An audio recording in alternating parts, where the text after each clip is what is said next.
Waalaikumsalam warahmatullahi wabarakatuh. Baik, salawatnya Ibu. Allahumma sholli ala Muhammad wa ala ali Allahumma Muhammad. barik alaihi. Dengan Ibu siapa dari mana? Dengan Bonika di Solo. Dari Solo. Baik, silahkan Ya. bisa langsung bertanya kepada Bu ya, Ibu. Ya, langsung Bu ya. Assalamualaikum Bu ya. Waalaikumsalam warahmatullahi wabarakatuh. Ya, begini langsung aja ya. Saya janda beranak 2, nikah lagi di bulan Juli kemarin dengan seorang mu'alaf beretnis Tionghoa, tapi asli dari Indonesia. Beliau bekerja di Belanda sudah kurang lebih 20 tahun yang lalu. Terus setelah kami berkenalan, kami nikah via virtual karena bandara pada saat itu masih lockdown. Di Juli bulan kemarin kami nikah. Dia teman SMP saya 20 tahun yang lalu. Kami belum pernah bertemu sejak kami lulus SMP sampai sekarang. Dia tergolong orang yang posesif. Pada saat kami belum menikah, kami berkomitmen mau nikah di kira-kira di bulan Maret sebelum COVID kemarin. Saya cerita ke calon suami saya itu, saya pernah dapat kiriman kurma dari seorang teman. Teman tersebut adalah guru ngaji saya pada saat saya masih lajang dulu. Beliau pernah menyampaikan ke saya mau menikahi saya, tapi saya tolak karena pada saat itu usia saya masih 20 tahun dan guru ngaji saya itu usianya 30 tahun. Saat itu pemikiran saya terlalu tua bagi saya karena selisih 10 tahun.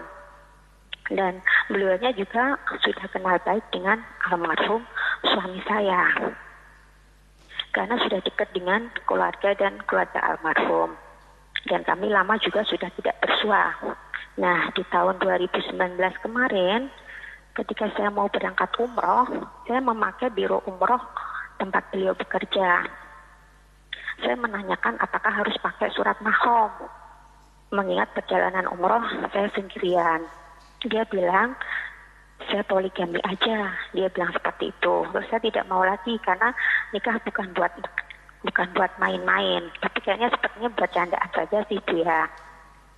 Nah, yang saya jadi pertanyaan di sini, apakah saya salah menerima kurma dari beliau di saat saya sudah punya calon suami? Menerima apa? Kurma, Bu ya. Kurma.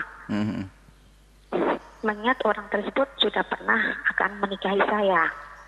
Pada saat menerima kurma, saya merasa tidak ada hubungan apa-apa ya. Anda sudah menikah dengan dia? Saat saya terima kurma, saya belum nikah. Oh. Ya, saya terima itu di bulan Maret sebelum COVID. Nah, ternyata hal tersebut jadi bumerang dalam rumah tangga saya. Setelah saya nikah dengan suami saya, hal itu diungkit. Kenapa saya mau menerima kurma tersebut di saat saya sudah berkomitmen mau nikah sama beliaunya? Karena beliaunya kan seorang mu'alaf ya, mu'alaf di bulan Maret kemarin. Nah, kemarin sempat buat surat menyatakan bahwa saya sudah tidak mau bertanggung jawab sama kamu lagi. Siapa yang ngomong begitu? Nah, suami saya saat nulis di kertas itu, terus kertasnya dipotong. Sebentar, kenapa kok suami mengatakan semacam itu? Ya, karena beliau mengungkit kalau saya menerima kurma dari orang itu, iya, kurma dari orang yang orang tersebut udah pernah suka sama saya, begitu Bu ya. Anda bercerita kepada suami Anda?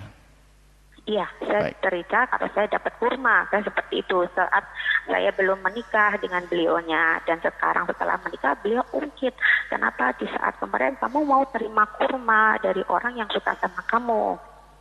Seperti itu Bu ya, apakah saya harus bertahan dengan pernikahan ini atau gimana? Dan tanggal 2 kemarin sampai sekarang nomor saya diblokir Bu ya. Suami di mana sekarang? Di Belanda? Di Belanda, iya. Baik. Cukup? Ya, gimana Bu ya? Baik, insyaallah. Ya, cukup ya. Bismillah. Baik, bismillah. Jadi yang pertama adalah kejadiannya Anda sudah menikah, Anda harus terima itu semuanya. Kalau mau berpikir ke belakang, tentunya banyak pertimbangan yang harus dihadirkan di dalam melangkah menuju pernikahan. Tapi sekarang kejadiannya sudah terjadi, Anda sudah menikah. Dan ini nasihat untuk semuanya yang ingin menikah. Kami sampaikan kepada janda-janda khususnya, jangan sampai menunda hal-hal semacam ini, pernikahan ini. Karena apa? Pintu halal itu kalau tidak kita buka, yang kebuka adalah pintu haram. Kita harus menggalakkan pernikahan yang sah, halal itu. Karena itu adalah menutup keharaman di hari ini. Di hari ini, di zaman ini, Masya Allah, zaman syahwat begitu mudah bangkit. Karena banyak hal-hal yang dilihat di jalan raya, di televisi, di internet, dan yang lainnya, Masya Allah.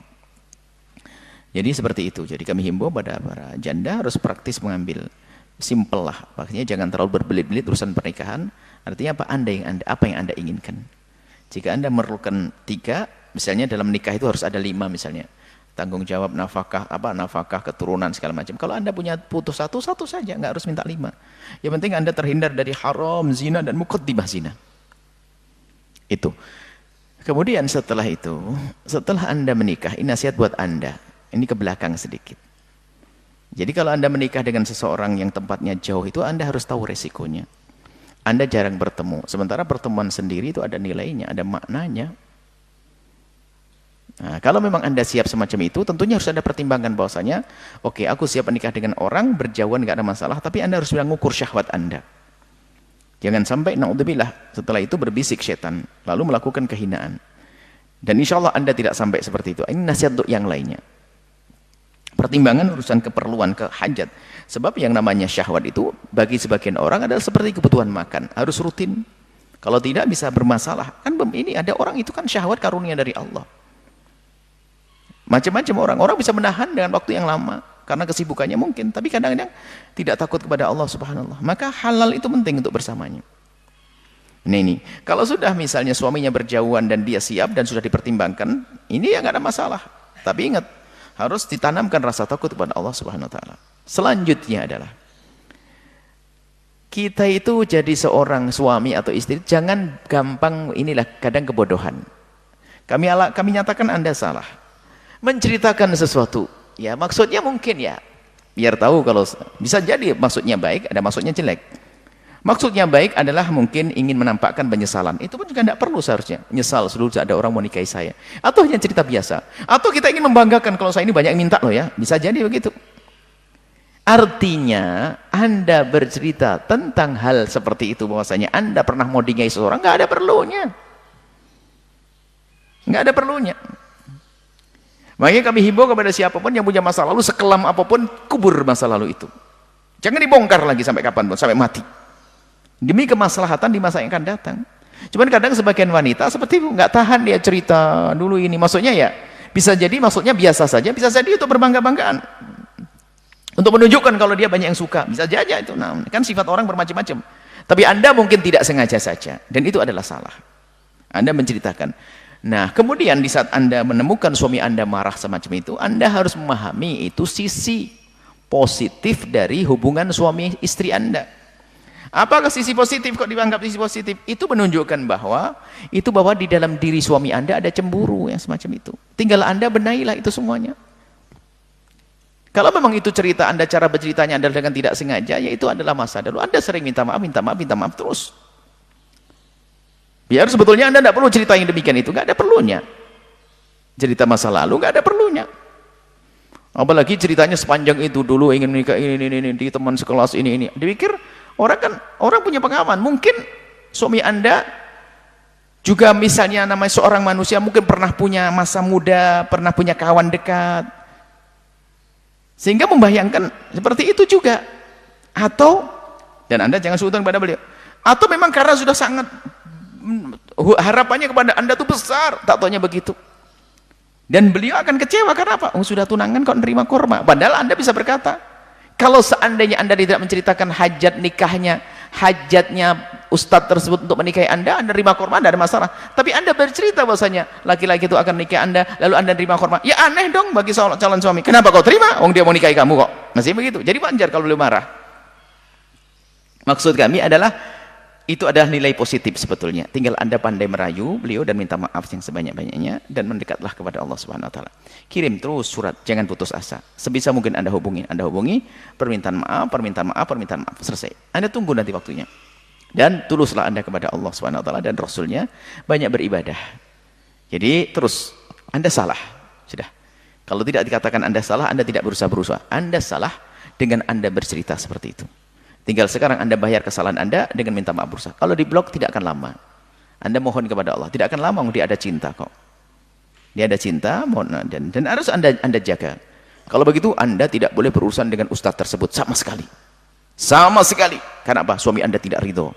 Suami Anda tidak senang. Anda sedang berurusan. Kalau Anda langgar akan dihancurkan nanti. Rugi Anda. Ya, seperti itu. Semoga Allah menjaga Anda solehah insyaallah. Dengan 2 anak, semoga suami Anda bisa datang pada Anda, dekat kepada Anda. Dan Anda pun bisa dekat dengannya. Insyaallah indah bahagia rumah tangga bersama. Ya, insyaallah. Semoga baik-baik semuanya. Allah a'lam bishawab.